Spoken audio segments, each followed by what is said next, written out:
Bloomberg Audio Studios. Podcasts, radio, news. This is your weekly Washington Policy Pulse on the Balance of Power podcast. I'm Joe Mathieu.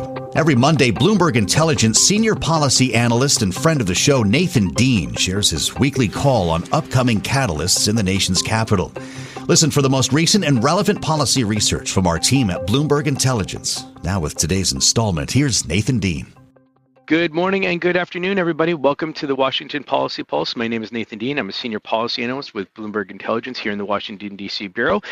Joining us today is Tamlin Basin from London. He is going to be talking about the H-1B visa program. He actually put out a note at 2:11 Eastern time this morning. But since he's based in London, I think it's more appropriate for him to talk about that. I would also just say is that we want to say thank you, those of you who are coming to us via the Balance of Power podcast. Certainly always welcome your opinions and your thoughts as well. So let's go ahead and get started. I want to talk to Tamlin first, and then we'll let him get back to his day. So Tamlin, can you just tell us, so Friday night, President Trump puts out an executive order announcing that the new cost, if you will, for an H-1B visa program is now $100,000. For example, I was watching social media and I saw there was an Emirates flight that was supposed to go from San Francisco to Dubai. And as the news was breaking, they had already closed the doors to the Emirates flight, and enough people stood up and said, "We're not leaving," that they actually allowed the plane to go back to the gate and offload these individuals. So can you just tell us what is the executive order that President Trump put out, and more importantly, what is the impact for the IT and the technology firms that you're covering? Because I can imagine this is a fairly big deal. Yeah, sure. First of all, thanks for having me, Nathan. So the order that came out Friday and sort of the flight you talked about, so it landed with quite a bit of chaos. Uncertainty. It was supposed to go into effect this weekend, but a lot of uncertainty of does that mean existing H-1B holders are impacted by this. So really the immediate pushback was just for a little bit of clarity, and that did come over the weekend where the Trump administration said this is going to apply for next year's applications. So just to back up a little bit about what H-1B visas are. These are a skilled immigration visa, which has largely since the early 90s been used by the technology sector, and it's used in really to supplement the labor pool with respect to a lot of these ICT jobs. So a lot of engineers, software engineers, coders, data scientists are using these. They're coming over. They're being sponsored by a large multinational firm. They're working in the U.S. and they're for the IT services sector, they're often doing this because the IT service firm like Infosys, like Tata Consultancy, even some of the U.S. Listed ones like Accenture and Cognizant are using the H-1B program in order to attract talent and then have those individuals really sitting with the end user client, whether that means a financial services firm, whether that means a healthcare firm, what have you. It's really important to have some onshore delivery to sort of supplement that outsourcing model, which really is based on a pyramid structure with much cheaper offshore delivery of people based sort of in India, in Eastern Europe, and Latin America. What this $100,000 fee does, especially for these IT services firms, is it really makes it an impractical way forward. This is a fairly low margin business, and they simply cannot continue on this. Sorry, phone ringing.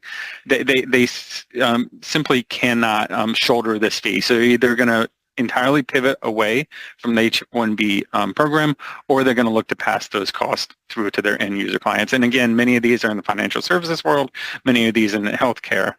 So I think those are the discussions that are going to be taking place for the next few weeks. So can you talk about the impact on like Amazon, Meta, and Microsoft? Because in your note, you say that there are firms like Cognizant that have pulled back, but Amazon, Meta, and Microsoft have actually increased their usage of H-1B visas. So what do you think the impact to them is? Sure. And the reason that these firms pulled back was sort of under Trump 1, there was already pressure on this program. This is an issue that really does fracture the Republican field, what you had during the campaign. People like Elon Musk in the tech sector who really are supportive of the H-1B visa program. But you have others who are more anti-immigration and want to see those jobs go to the U.S. So the IT services sector has sort of made a conscious decision to be less reliant on that. On the flip side, you have these hyperscalers. You have Amazon, Google, Google, Meta, who are needing more and more software talent. So they've been relying more and more. And I think in 2021, the top 9 tech firms actually outpaced the top 9 services firms. The difference, I think, here is the margins are a lot wider in the tech space. So they may not love that $100,000 per application fee, but they certainly can stomach that if they need to, as opposed to the service sector, where we're talking much thinner margins. Great. Well, thank you very much for your time. Really appreciate it, and talk soon. So other things that we wanted to talk about this week is expect more news related to the TikTok deal that President Trump was floating last week. Under this deal, at least the framework that's been reported is the United States or the United States entities would own 80% of the deal and 20% would be under ByteDance. There is going to be a meeting at the White House later today about this. And again, we're recording this on September 22nd. So, potentially anticipate some news about what that deal will actually look like. Again, it's one of those things where we don't really know what the deal is until it's signed, but again, expect some news on that. It's going to be also a fairly quiet week in Washington from the congressional perspective because we have the United Nations General Assembly. My friends over at Bloomberg Economics, who just sit a couple rows behind me, are going to be covering that. Just remember, a lot of speeches. Generally, I think it starts with Brazil every time. World leaders, I think, are given around 15 minutes, but, some leaders will just take as many hours as they can. So also President Trump is set to address the UN later this week, so that's something to keep an eye on. And then the last thing I want to talk about before we get into the shutdown is just some things that we wrote about in terms of the Financial Stability Oversight Council. So if you're in the non-bank asset management space, so think of one of the big alternative asset managers or maybe even somebody like BlackRock, the Financial Stability Oversight Council had their meeting just a few weeks ago. And while you don't really get much good readouts, while you don't get a really good readout of what happens at the FSOC meeting, they did say that they're looking at guidance for non-bank asset managers. So this is, if you go back all the way to the creation of Dodd-Frank, this is the idea that a non-bank institution could be deemed systemically important. And if you get systemically important status, it means you potentially could get hit with capital requirements. Now, back in the day, they started with like MetLife, Prudential, GE Capital, and so forth like that. And for a variety of reasons, there are no non-bank SIFIs today. Now, under the Biden administration, let me back up. Under the Trump 1.0 administration, they put out guidance that essentially said, we're not going to look at the entity level, but rather we're going to look at activities-based level. Under the Biden administration, they changed the guidance to say, no, we're actually going to go back and start looking at the entity level. Well, now that the Trump administration is back, we're going to go back to this guidance of going back to the activities-based level. So, if you're looking at one of these alternative asset managers, and we've always said that this is a low chance of happening, but again, if you're looking at those alternative asset managers, you have somewhat more of a clarity that none of them are going to be hit with any type of bank-like capital requirements anytime soon. Now, the last thing I want to talk about is a government shutdown because we are approximately 8 days away from the government shutting down, and Congress isn't here this week. The House passed a CR essentially keeping the government open until November 20th, and not all of them were thrilled with this, but they did pass this. This would keep the government open until November 20th, keeping everything at fiscal year 2025 levels, and then they left town. And Speaker Johnson even said, you know what, don't even come back until October. They're gone until the shutdown debate is resolved. Now, the Senate is out for Rosh Hashanah this week. They do not come back until September 29th. It's always feasible that they could come back earlier, but now we're in this stage of the shutdown where both sides are essentially saying the same thing, but they're really just talking past each other. Senator Schumer says he wants a meeting with Majority Leader Senator Thune.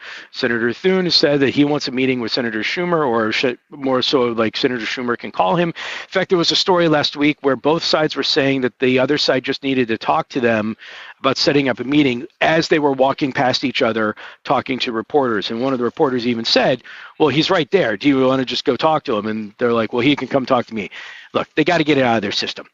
But the reason why I still think we're at a 40% chance of a shutdown, remember last week I was at 30, I've gone up to 40, and that is because of the Jimmy Kimmel saga.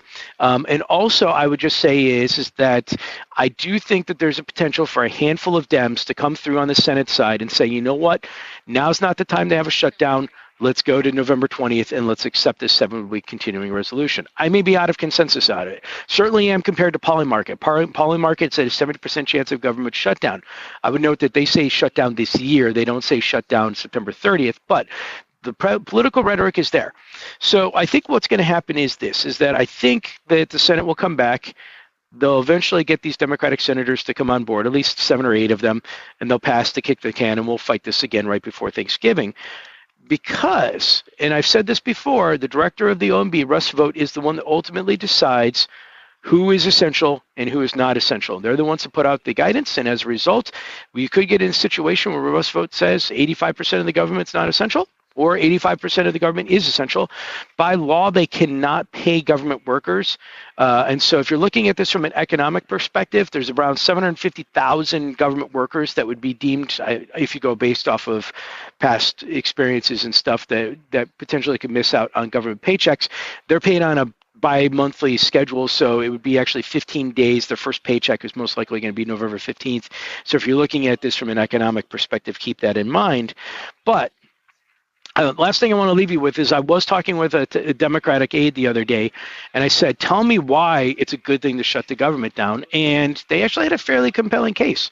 The case was that they need to show their base that they're fighting, that they need to show that they're taking on President Trump, and because the approval ratings aren't all that good for the Democratic Party right now, they're not actually going to be harmed all that much. And it's better to shut the government down now in September of 2025 than it is to shut the government down in 2026 before the November elections, because this has happened in the past when, for example, the Tea Party or the House Freedom Caucus shut the government down back in, I think it was like 2013 or 2015.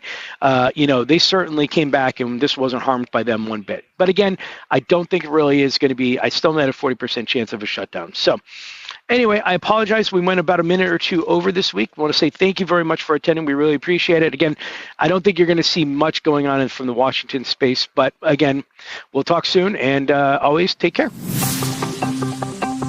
Our thanks to Nathan Dean, Bloomberg Intelligence Senior Policy Analyst, bringing you the latest installment of his weekly Washington Policy Pulse. For more from BI or to join this call live each week, you can email Nathan at ndean@bloomberg.net. That's NDEAN@bloomberg.net. And come back to the podcast later today for the latest edition of Balance of Power.